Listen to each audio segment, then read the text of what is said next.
এই গ্রামের বুক চিরে দাঁড়িয়ে আছে এক পোড়ো বাড়ি। ৩০ বছর ধরে ওখানে কেউ পা রাখে না।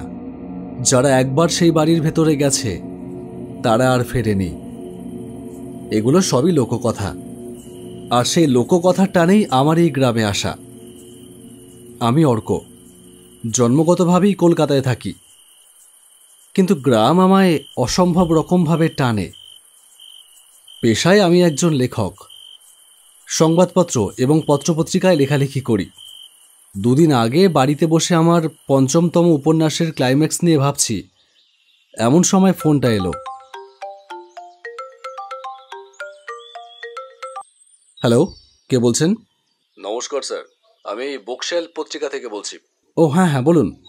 বলছিলাম স্যার, দুর্গাপুজো তো চলেই এলো, আর আপনি তো জানেন যে পুজোতে আমাদের পত্রিকাটা বার হয়। এবার আমরা একটা হাড় হিম করা ভৌতিক গল্প চাইছিলাম স্যার আপনার কাছ থেকে। ও আচ্ছা আচ্ছা, কিন্তু আপনারা তো জানেন যে আমি সামাজিক গল্প লিখি। ভৌতিক গল্প তো খুব একটা লিখি না। যে দু একটা লিখেছিলাম তা তো বাকি পত্রিকাগুলোতে দিয়ে দিয়েছি। কিন্তু স্যার, গল্প তো একটা দিতেই হবে, না বললে শুনবো না স্যার। আপনি এত বড় একজন লেখক, আমরা সবাই আপনার লেখার খুব বড় ভক্ত স্যার। আপনার কাছে এইটুকু অনুরোধ তো করতেই পারি। আচ্ছা আচ্ছা, ঠিক আছে, দেখছি। ঠিক আছে স্যার, রাখছি তাহলে। আর সেখানেই ইতি হলো আমার ৫ম উপন্যাসের ক্লাইম্যাক্স সম্পর্কে ভাবনা। সেখানে জুড়ে বসলো একটা নতুন ভাবনা, ভৌতিক গল্পের প্লট। সেদিন রাতে আমার ল্যাপটপটা নিয়ে ইন্টারনেটে একটু ঘাটাঘাটি করতেই এই গ্রামটার সন্ধান পাই। গ্রামটার নাম চটচালকি। বনগা রানাঘাট লাইনের একটা ছোট্ট স্টেশন সাতবেরিয়াতে নেমে টোটো ধরে আসতে হয়। এই গ্রামেই নাকি একটা পোড়ো বাড়ি আছে, ভগ্নপ্রায়। সন্ধ্যার পরে সেই বাড়ির ধারে কাছে নাকি কেউ যায় না। সেই বাড়ি থেকে নাকি শোনা যায় অদ্ভুত সব শব্দ, মানুষের চিৎকার। এই বাড়ির ভেতরে যে একবার গেছে সে নাকি আর ফিরে আসেনি। বিগত ৩০ বছর ধরে কেউ সন্ধ্যার পরে সেই বাড়ির ছায়া মারায়নি পর্যন্ত। এইরকমই নানান লোককথা প্রচলিত আছে। ভাবলাম একবার গিয়েই দেখি না ব্যাপারটা কি। গ্রামের লোকজনের সাথে কথা বলে নিশ্চয় একটা ইতিহাস কিছু জানা যাবে। সেখান থেকে একটা ভালো গল্পের প্লট তো বেরিয়ে আসতেই পারে। অবশেষে আজ সকালেই ট্রেন ধরে যাত্রা শুরু করেছিলাম, কিন্তু শুরুতেই বিপত্তি। শিয়ালদা থেকে ট্রেন ছাড়বার পর ট্রেন যখন কাঁচরাপাড়া ঢুকবে তার আগে সিগন্যালের অভাবে ট্রেনটা প্রায় ২ ঘন্টা দাঁড়িয়ে রইল। ট্রেন যখন ছাড়ল ভাবলাম যাক, এবার হয়তো পৌঁছে যাব, কিন্তু না। ট্রেন মহারাজ জানিয়ে দিলেন আমি আজ আর দৌড়তে পারবো না, আমি হেঁটে হেঁটে যাব। এমন সমস্যায় জীবনে পড়িনি। যাই হোক, ধুকতে ধুকতে ট্রেন যখন রানাঘাটে পৌঁছালো তখন সূর্যদেব মাথার ওপরে। এদিকে খিদের জ্বালায় পেটের ভেতর ছুঁচোগুলো নাড়ি ভুড়ি ছিঁড়ে ছিঁড়ে খেতে বসেছে। স্টেশনের পাশেই একটা হোটেল থেকে দুপুরে মাছের ঝোল আর ভাত খেলাম। খাওয়া দাওয়া সেরে আবার ট্রেনের অপেক্ষা। সে যাই হোক, আমি আমার ট্রেন জার্নির ইতিহাস বলতে আসিনি। সে বলতে বসলে আমার ৬ষ্ঠ উপন্যাস লেখা হয়ে যাবে। কোনো রকমে ৭ সমুদ্র ১৩ নদী পার করে যখন সাতবেরিয়া পৌঁছালাম, সূর্যদেব তখন ভীষণ ক্লান্ত। সারাদিন অগ্নিবর্ষণ করে নিজের ঘরে ফেরবার জন্য পা বাড়িয়েছেন। আমি পা বার করলাম প্ল্যাটফর্মের বাইরে যাওয়ার জন্য। স্টেশনের বাইরে থেকে একটা টোটো ধরে চটচালকি মোড়ে নেমে পায়ে হেঁটে গ্রামে ঢুকছি। এখন সন্ধ্যাবেলা, চারপাশের পরিবেশ বেশ মনোরম। ফুরফুর করে একটা মিষ্টি হাওয়া বইছে। সারাদিনের জার্নির বিভৎসতায় এমনিতেই ভীষণ ক্লান্ত। এইরকম একটা শান্ত মিষ্টি হাওয়াতে দু চোখের পাতা ভারী হয়ে আসছে যেন। একটু চা হলে ভালো হতো। বেশ কিছুটা হেঁটে এসে দেখতে পেলাম রাস্তার পাশে একটা চায়ের দোকান। দোকানের সামনে একটা বেঞ্চে একজন বয়স্ক বিজ্ঞ মতন লোক বসে আছে। মুখে একটা কালো রুমাল মাস্কের মতো করে বাঁধা। দোকানদার একটা বাচ্চা ছেলে, বেশি বয়স না। আমি এগিয়ে গেলাম সেই দিকে। তারপর সেই ব্যক্তির সামনের বেঞ্চে বসে চায়ের দোকানদারকে বললাম, একটা চা দিন তো। হ্যাঁ দিচ্ছি, বসুন। আমি পকেট থেকে ফোনটা বার করে দেখলাম ৭টা বাজে প্রায়। এমন সময় সামনের বেঞ্চে বসে থাকা বিজ্ঞ লোকটি বললেন, আপনাকে তো আগে কখনো এ গ্রামে দেখিনি, নতুন নাকি? এই একটা ব্যাপার, আমি বুঝি না গ্রামের বয়স্ক মানুষরা কি সমস্ত গ্রামবাসীকে চেনে? নতুন কাউকে দেখলে কি করে বলে দেয় যে সে নতুন? বললাম, হ্যাঁ নতুনই, একটা কাজে এসেছি এই গ্রামে। আচ্ছা, তা কি কাজ শুনি? নাও, শুরু হলো। এইবার আমি কি করি, কেন এখানে এসেছি, কোথায় থাকি, আমার পরিবারে কে কে আছে, আমার পুরো ইতিহাস জিজ্ঞেস করবে। উফ, অসহ্য লাগে। না না অর্ক, তোকে ভুলে গেলে চলবে না। তুই এই গ্রামের লোকের সাথে কথা বলতেই এখানে এসেছিস, আর সামনের এই বিজ্ঞ মনে হচ্ছে সব জানে।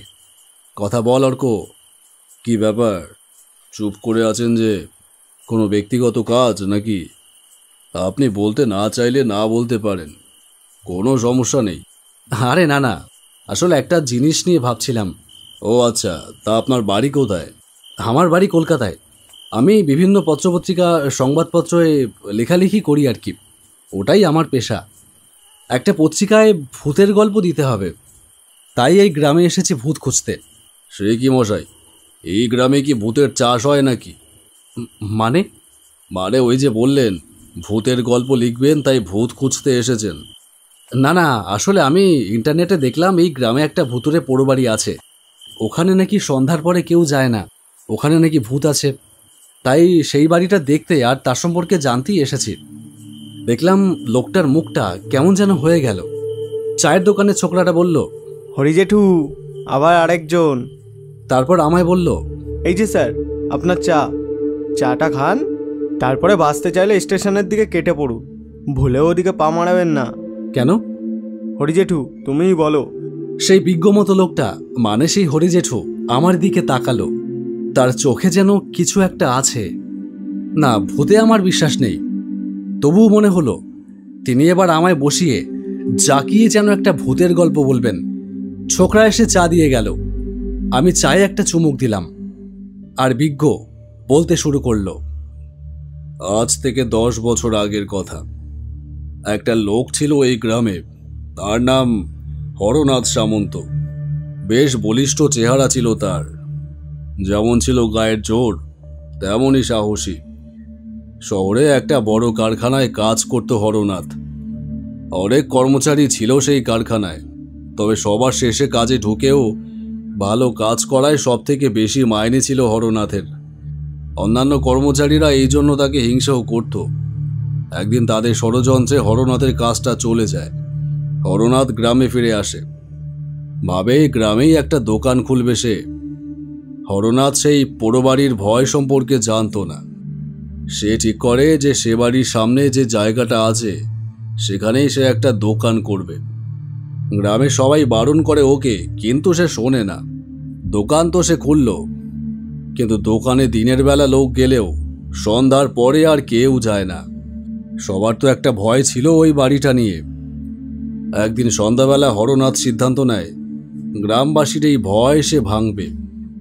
সে পাড়ার একটা চ্যাংড়া ছেলেকে নিয়ে ঢুকে পড়ে সেই বাড়িতে।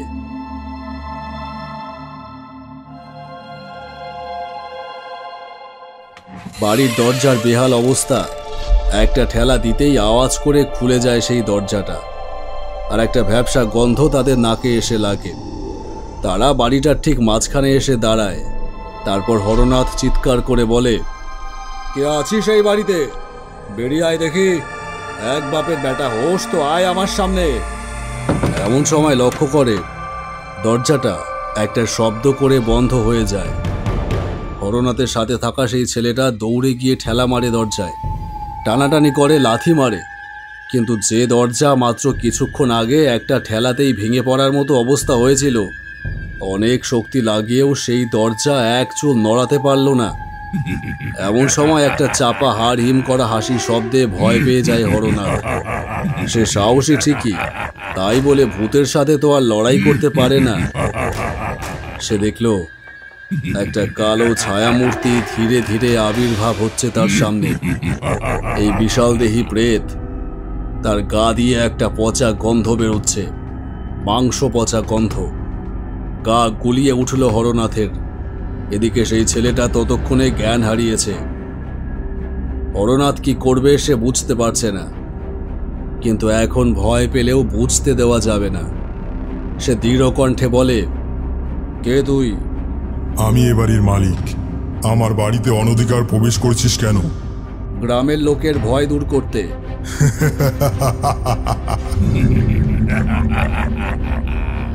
ভয় দূর করবি তুই? তাহলে আগে আমাকে তো শেষ করে দেখা।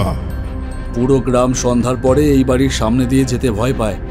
বাচ্চারা দিনের বেলাতেও এদিকে আসে না। তাদের তো কোনো দোষ নেই। আমার কি দোষ ছিল? আমাকে যখন জীবন্ত পুড়িয়ে মারা হলো, কেন সবাই চুপ ছিল? পুড়িয়ে মারা হয়েছিল? হ্যাঁ, আমাকে মিথ্যে অপবাদ দিয়ে পুড়িয়ে মারা হয়। এই গ্রামের প্রধানের নজর ছিল এই গ্রামের একটা মেয়ের ওপর। মেয়েটাকে প্রধান একদিন একলা পেয়ে তুলে নিয়ে যায় ওর ডেরায়। তারপর তার সম্মানহানি করে। সবটা আমি দেখে ফেলি। তখনই প্রধানের লোকেরা আমাকে ধরে ফেলে। আমি বলেছিলাম আমি পুলিশকে সব জানিয়ে দেব। এটাই ছিল আমার দোষ। আমার চোখের সামনেই মেয়েটাকে খুন করে। তারপর আমাকে দড়ি দিয়ে বেঁধে মারধর করে নিয়ে যায় গ্রামের মধ্যে।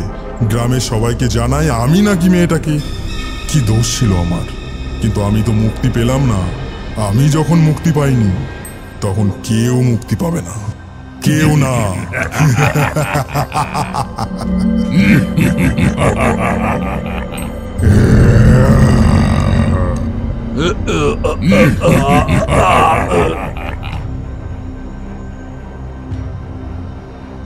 হরনাথ সেখানেই মারা যায়।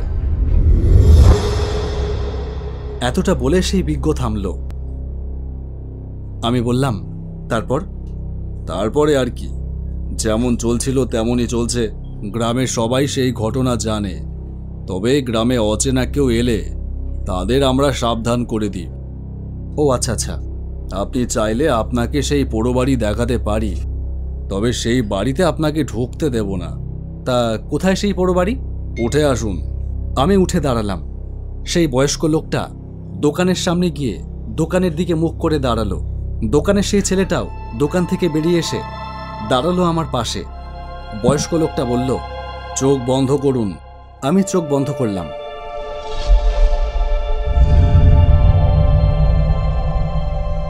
এবার চোখ খুলুন। চোখ খুলতেই আমি অবাক হয়ে গেলাম। কোথায় সেই চায়ের দোকান? সামনে বেশ কিছুটা দূরে অন্ধকারের মধ্যে ভূতের মতো দাঁড়িয়ে রয়েছে একটা জরা জীর্ণ পোড়ো বাড়ি। আমি আতকে উঠে পেছন ফিরে তাকালাম। আবারও চমকে উঠলাম। আমার পেছনে সেই বয়স্ক লোকটার মুখে কালো রুমালটা আর নেই। কিন্তু এটা কিরকম মুখ? কোনো মানুষের মুখ এরকম হতে পারে না। একদম ফ্যাকাশে, চোখের মণি বলতে কোনো কিছুর অস্তিত্ব নেই। তার পাশে দাঁড়িয়ে থাকা সেই ছোকরারও মুখ একই রকম।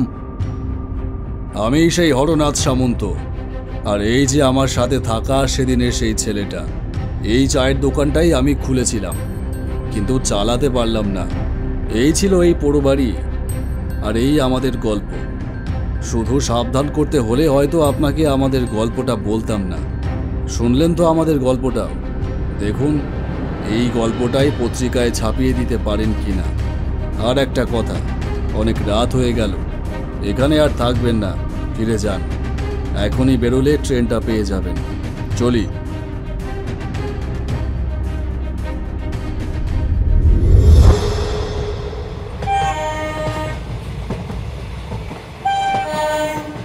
ট্রেনে চেপে বসলাম।